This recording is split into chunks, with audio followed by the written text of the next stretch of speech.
So we're beginning December, and I know from past experience that once December starts, I don't usually get a whole lot done.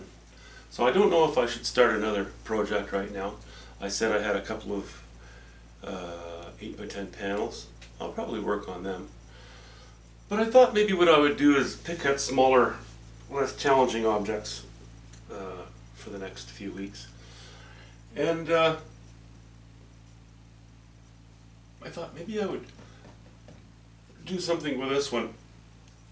I painted this quite a while ago. Was it a year and a half? I don't know. It's maybe a couple of years ago. I really like it. I really, really, really like this. This hint, this notion of there's something behind that hill that's interesting. You know, high value, high chroma, kind of interesting shapes. I like this too, but not as much. To me, it weakens things a little bit. What I kind of, when I looked at it today, I thought, well, I do like the whole painting, but if there's something I can pick apart, without getting too descriptive, I would have to say that what I'm looking at is a potential view, but there's a hill in the way. It's blocking where I want to look.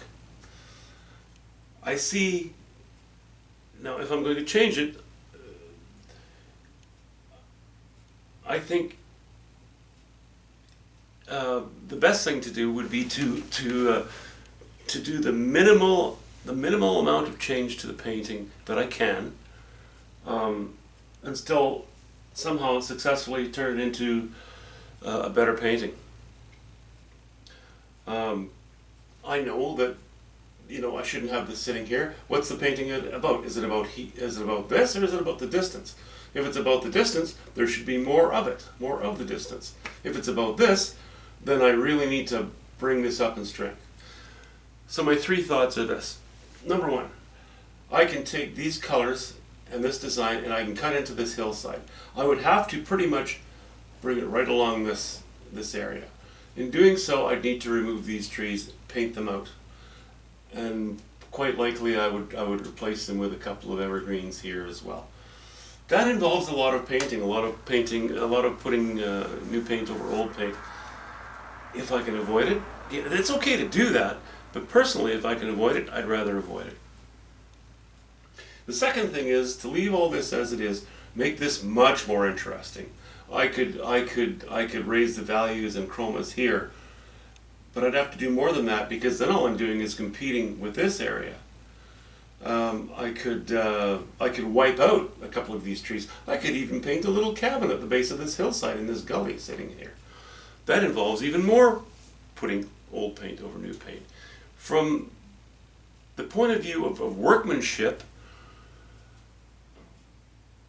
I think the fewer times that I change things with the surface, or the less area that I change on the surface, the better. So I kind of shy away from that a little bit as well. I don't want to cut in, and I don't want to compete with this by raising this, because this is what I love. I really love this area.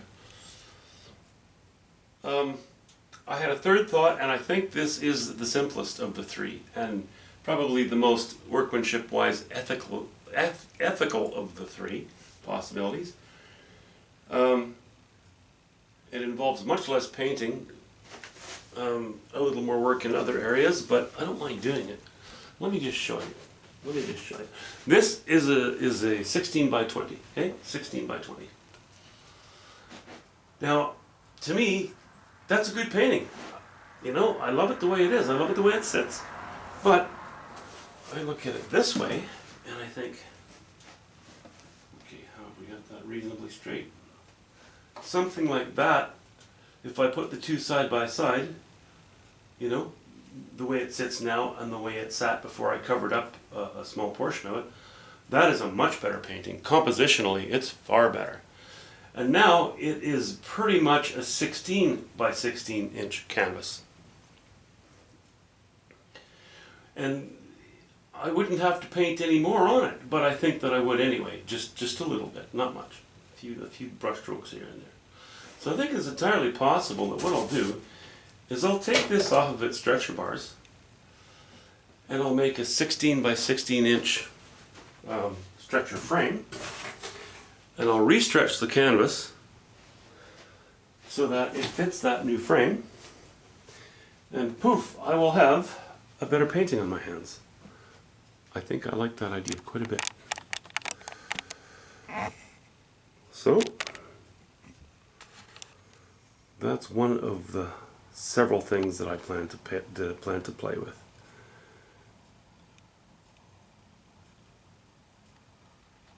Yeah, I like that. I like those sunlit hills.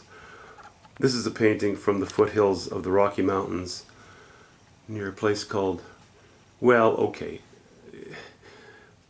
not too far from a place called Sundre, Alberta. It's about a quarter or a third of the way up the province from the US border. Beautiful area. You get a lot of, right time of the year, you get a lot of those golds and tan colors. Okay, I'll get back to you. I'll get back to you once I've done that.